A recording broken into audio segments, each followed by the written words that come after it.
तुकाराम जी की पत्नी ने कहा कि आप तो पहाड़ पर भजन करने चले जाते हैं, मैं रोटी लेके आती हूं तो पता नहीं चलता आप किस रास्ते से गए हैं, और वहां जंगल में कोई मिलता भी नहीं जिससे पूछूं रास्ता। तो श्री तुकाराम जी महाराज ने क्या कहा? तुकाराम जी महाराज ने कहा कि जिस रास्ते से रामकृष्ण हरि रामकृष्ण हरि रामकृष्ण हरि रामकृष्ण हरि जय विठ्ठल हरि पांडुरंग ऐसे भगवान नामों की ध्वनि जिस मार्ग में प्रकट हो रही हो, समझ लेना उस मार्ग से चल करके मैं गया। तुकाराम जी के पास मंजीरा नहीं था बजाने का, जहाज मंजीरा, इतना पैसा कहां से आवे। पत्थर के 2 टुकड़ा लेकर उसी को बजाकर कीर्तन करते थे। पत्थर के 2 टुकड़े ले लिए, उसी को मंजीरा जैसे झाल जैसे बजा के कीर्तन करते थे। उन पत्थरों के टुकड़े में से राम नाम प्रकट हो जाता है। हमारे पूज्य गुरुदेव भक्तमाली जी घटना सुनाते थे, ये सब प्रतीति के ऊपर बता रहे हैं, उपजी उर प्रतीति। ये सन 1956 की बात है।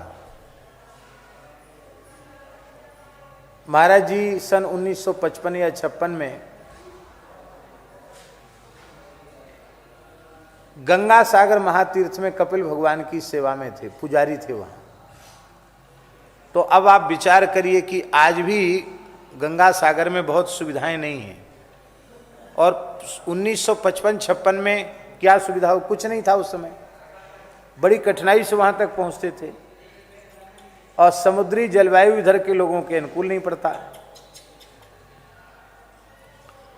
तो महाराज जी को धीरे धीरे धीरे धीरे वहां उधर शूल बनने लग गया, पेट में दर्द रहने लग गया, और उसने ऐसे शूल का रूप धारण कर लिया कि जब दर्द उठता था पेट में तो एकदम मछली जैसे छटपटाने लग जाते थे। और वहाँ कहीं कोई डॉक्टर नहीं, कोई चिकित्सक नहीं, कहाँ जाएं क्या करें। बीमारी बढ़ते बढ़ते इतनी बढ़ गई कि महाराज जी ने सुनाया कि एक रात्रि ऐसा दर्द उठा कि हमको लगा कि आज प्राणांत हो जाएगा। तो एक बार तो मन में आया कि जो साधु हैं उनको जगा दें, दूसरे पुजारियों को, पर मन में आया कि लोग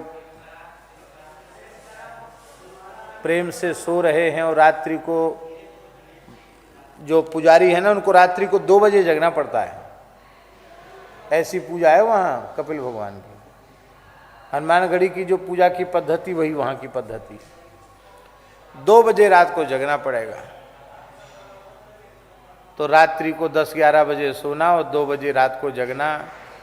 और इतने थके हुए हैं, इनको जगाने से कोई हमारा पेट दर्द कम थोड़ी हो जाएगा। इस अवस्था में हमको कलकत्ता भी रात को कोई नहीं ले जा सकता, क्या करें। चलें जैसे तैसे पेट दबा करके रसोई घर तक चलें, कुछ धनिया मिर्चा कुछ गरम करके कुछ हल्दी का काढ़ा पिएं, शायद ठीक हो जाए। लेकिन इतना ज़्यादा दर्द था कि वे उठ नहीं पा रहे थे। तो महाराज जी कहते कि थोड़ी देर बाद हमारे मन ने हमको धिक्कारा, अरे राम नाम भव भेषज हरण घोर त्रैशूल। राम नाम तो भवरोग की औषधि है, सारे त्रिविध शूलों का हरण करने वाली है। और ऐसे राम नाम को छोड़कर, भगवान नाम को छोड़ करके हम दवाई का चिंतन, मनुष्यों का चिंतन, डॉक्टरों का चिंतन कर रहे हैं। काय बात के साधु हैं। अरे हम जो राम नाम भवरोग को निर्मूल करने वाला है, त्रिविध शूल को समाप्त करने वाला है, हमने उस राम नाम का आश्रय क्यों नहीं लिया। राम नाम के आश्रय से सारे कष्ट दूर हो जाते हैं। इस बात पर महाराज जी कहते केवल विश्वास हुआ, अभी बोले नहीं, उच्चारण नहीं किया, केवल राम नाम की महिमा पर विश्वास हुआ। विश्वास होते ही वो कई महीने का पेट का दर्द छूमंतर हो गया। और कहते ऐसा छूमंतर हुआ कि पेट का मर्ज हमारा बचपन का था, जन्म से था। एक प्रकार से काशी पढ़ते थे उस समय भी पेट से परेशान रहते थे। और वहां एक बार राम नाम की महिमा का विश्वास तनिक हुआ और कहते आज तक हमारे पेट में दर्द नहीं हुआ, वो रोग सदा के लिए विदा हो गया।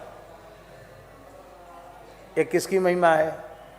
न गोली खाई, न डॉक्टर आया, न काढ़ा पिया, राम नाम से सारे शूल समाप्त हो जाते हैं। इस बात पर विश्वास उत्पन्न हो गया, शूल खत्म हो गया। हमें यह विश्वास हो जाए कि एक राम नाम के उच्चारण से अनंतानंत जन्मों की पाप राशि जलकर भस्म हो गई और अब द्वारा पाप स्पर्श करेगा नहीं, ऐसा विश्वास हो जाए तो ऐसा ही हो जाएगा। बार बार कहने की आवश्यकता नहीं पड़ेगी। पाप तुम्हें छू नहीं सकेगा, तुम्हें देखने वाले के पाप नष्ट हो जाएंगे, तुम्हारा दर्शन करने वाले के पाप नष्ट हो जाएंगे।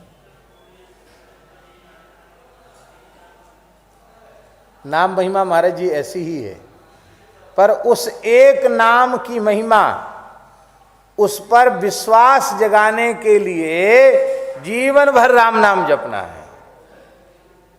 उस एक हरि नाम, राम नाम, कृष्ण नाम की महिमा की प्रतीति, उसका विश्वास हमारे मन में आ जाए, इस विश्वास को जागृत करने के लिए जीवन पर्यंत राम नाम का आश्रय लेना।